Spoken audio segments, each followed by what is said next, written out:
Hi, I'm Simon from the Ferret, and this is my review on the Amazfit T-Rex Pro smartwatch. So this is not your ordinary smartwatch. The most smartwatches you have today are built very nicely, very comfortably, and are mainly made for fashionable wear in that case. But this one is not really fashionable, as you can see.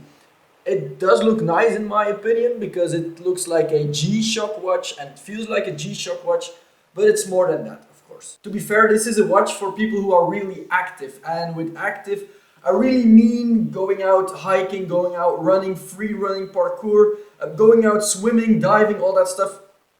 That's great for that. It's a great watch for really active people. Now, of course, you might be thinking, why not just use the Apple Watch for this? Well, in my opinion, I've tried them both and I have them both. And the Apple Watch is not as durable, of course. It gets minor scratches when you use it a lot, as you can see a little bit, maybe.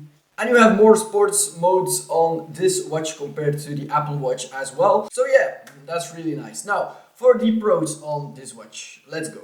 I went running with it today and it's really comfortable. You don't really feel it. You can expect to feel it a lot because it's a very big watch, as you can see. It's like a G-Shock, of course. It's plasticky watch band, I think. And you could suggest, yeah, it's such a big watch, you will feel it, but no, you really don't, because it's really easy to strap around your arm and it just fits and sits in the right place, as you can see. It doesn't move or jiggle because I don't really like that. Maybe you do. And it just looks very nice and feels very nice as well. Another major positive point and another major thing why you maybe should consider buying this is that there's a lot of information on your workouts. It's extreme because if I compare it to my activity tracker on my Apple Watch, so the Builtin App, you have your basic information like your pace and how far you ran and all that stuff. But on this one, you have a lot more information on training and how to perform better in your next run, for example. You have your heart rate reach, you have your stepping distance, the effect of your trainings. You can also see in the app what your training intensity / fitness is. The measurements are really accurate and the GPS signal is very fine as well. Even when you start a workout, it doesn't matter which one, the watch will be locked so you don't accidentally press other stuff, which is also great. It's not only touchscreen, there are multiple buttons on the side, and when working out, each button has its own functionality. For example, if you want to have lap times or if you want to have a new set when working out, for example, you can press one button and that works as well. So that's really great to measure everything when working out as well. I already said it, there are a lot of workouts in the app. Like, for everything you can think about, there's a workout in the app. So that's really great. I had some cases on the Apple Watch where I didn't have a workout for it, but with this one, everything is covered. So that's really nice as well, of course. It's very sturdy, well, of course, because it's a clunky watch. It doesn't weigh that much, it doesn't feel that clunky, but if you hit your arm against the wall, it won't do anything to the watch. So that's really great. If you do that with your Apple Watch, you maybe are going to have to buy a new one in that case. Of course, it's a personal opinion if you like this style. Some people will, some people might not. I do like it. It's a little bit too big for me, to be honest, as you can see on my arm, but it's okay. I do like it and I don't care what other people think. Now, you have, of course, the design of the watch, which is great, but another important aspect on working with this watch is the functionality. How good does it work, of course? Well, I've tested it out for a couple of weeks now and it works really smooth.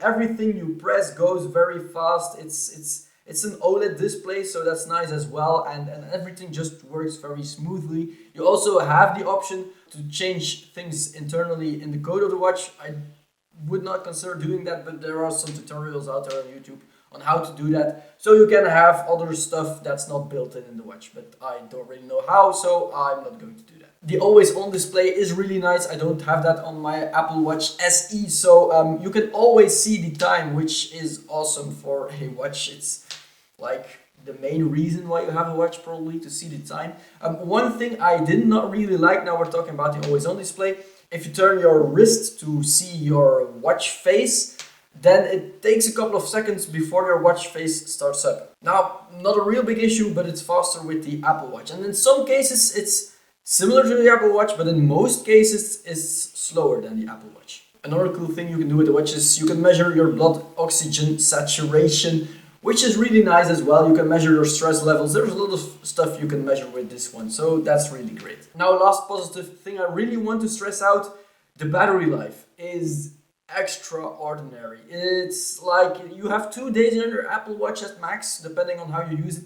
This one lasts for 18 days. I used it for a couple of weeks. I only had to charge it once. I've used it for a couple of weeks. So that means like in 1 month, you only have to charge it 2 times, something like that. So that's really, really awesome. So if you go on a long trip, for example, 14 days in the wilderness, you don't have any electricity, this will do fine. And you charge it when you leave, and when you get back, you will still have like 10 or 20% battery life remaining. So that's really great, of course, for a smartwatch. A lot of positive points, of course, on the watch, but I wouldn't be Simon if I didn't have any negative points, of course. I already said when turning the wrist, it takes a while to start up your watch face. Now there are also some other negative things I really want to point out on this watch. The buzzing when you get a notification is extremely loud. Some people might be like, yeah, that's not really an issue for me. Well, for me, for example, when I'm in the couch watching some Netflix and my watch is over here on my desk and I get a notification, it's like bzzz,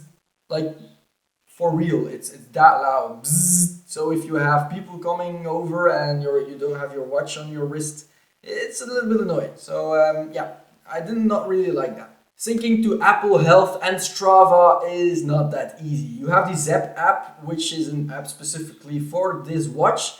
The app is okay. It's nothing too fancy, to be fair. You see a lot of stuff in the app, which is great. You also see that on the watch as well, of course. But the app is good. There's a lot of measurement tools in there, so you can improve your training exercises. But you can feel it's not really polished in some cases. Like for example, if I'm doing an update, there are some weird translations on the bottom and it does not really always work. You have to get your watch very close to your phone. You can't close the app when it's updating, so you have to put your phone away for about like 10 or 15 minutes because the update is running. Those are some small minor things I did not really like about the app, of course. But the biggest thing I did not really like is Strava. So I went running today and I was like, I'm going to sync it to Strava so people can know I went running and I'm healthy and people like me a lot. Yeah. So, but that did not really work. Not that people didn't like me, I just couldn't sync the workouts to my Strava. So I searched the web and you really have to go into the app to connect your account, your Strava account to your Zep app, and then it should work, but it didn't for me. Maybe I have to do a new workout and the older workouts can't be synced, but it's a difficult process. And if you're not that handy with that kind of stuff, it will be annoying for you probably. Also, I have an iPhone, so I want to sync it to my health app, and in some cases it syncs the workout, in most cases it doesn't. So that's really weird as well, because I want to track my health stuff on my iPhone as well, and that does not always work. So maybe after some updates it will get better. But of course, compared to the Apple Watch, syncing with an iPhone works way better. That's logical. But compared to other watches, syncing on other watches to the iPhone works better as well. So maybe it's something to do with the app, the Zep app. But they are improving it. So since I've got this watch for about a month now, I've had 2 or 3 updates already. So that's really nice. They do keep improving bug fixes and other stuff on the watch and on the app itself. So that's very nice. And for me, that makes it clear that maybe in the future all those things will be fixed. Last thing I don't really like, there are not a lot of watch faces. Yeah, of course, there are some different watch faces you can choose from, but yeah, they're mainly all the same, to be fair. There is not a lot of difference in the watch faces, although they advertise them as being different. For me, it's like they're all the same, and some watch faces are useful, but I did not really, as for now, found one that's really useful. For example, the watch face on my Apple Watch, it's really minimal. I have all the information I need, like what date it is, my activity, and then the hour with the seconds, because I need the seconds as well. For in some cases for my work, and then I have my agenda, which I use on a daily basis. You can't sync your agenda with this watch, so that's really annoying. That's something I really miss on this watch. I miss seeing my activities for today. For example, if I have a meeting at 3 p.m., I really have to know that. Otherwise, I probably won't go to the meeting because I forget everything. And it's very handy on a smartwatch, of course. So yeah, watch face is not that great, but maybe I'm expecting too much. I don't know. But yeah, the watch faces on the Apple Watch are not that amazing, to be fair, as well, but they have more information on some watch faces compared to these ones. Now, the most important question of this video: should you buy this watch or not? Well, I have some questions for you. You have to answer for yourself. Are you active? Do you like a G-Shock big clunky design? And is this one of your first smartwatches? If all those questions are answered with yes, then this will be a great option for you. The price for this watch is $180, but right now I see it's in discount and it only costs $140, which is a great price for a smartwatch which packs all these specs and different things you can do with it. Yeah. There are different colors for the watch, which is also great. I really like the colors as well. I really like the design, I've already said that. And this watch is really up there. It's on par with the Apple Watch SE Nike edition. That's the one I have over here.